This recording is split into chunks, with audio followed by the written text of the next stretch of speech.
And you're like, okay, yeah, no, this person feel like they're there, right? When I did that ping pong demo, I like at the end of it, I dropped the ping pong paddle on the virtual table and it shattered. So that was not the best for our internal development, but like that's winning in our development, right? It's like when you feel like something is kind of so realistic that you're just convinced that that it's there.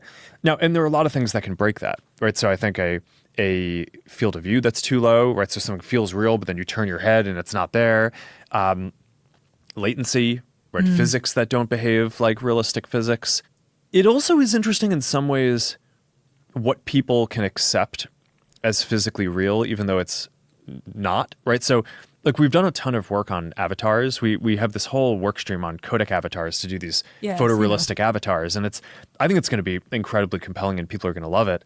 But one of the things that I found interesting is the ability to mix photorealistic and expressive, kind of the cartoony avatars, with photorealistic worlds and kind of more cartoony computer game type worlds. So you can have a codec kind of photorealistic avatar of a person in what is clearly like a video game or cartoon world.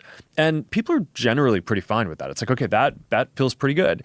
And similarly, having a photorealistic world, but good, increasingly good kind of cartoon avatars, as long as the avatars move in a way that feels authentic to the person you're interacting with, it actually feels pretty good. You know, it's when you look at a 2D still frame of it, some of the stuff can look a little bit silly, and we've certainly had our share of memes around that.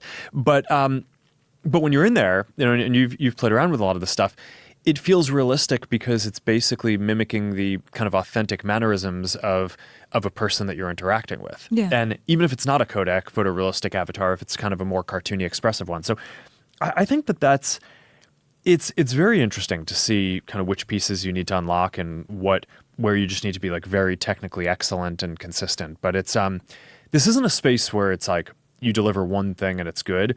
This is like there's a wide breadth of things that you need to nail and then have it all come together. And that's why these are, 10-year projects. It seems like an interesting way to learn about the human brain and what we actually care about with respect to what feels real.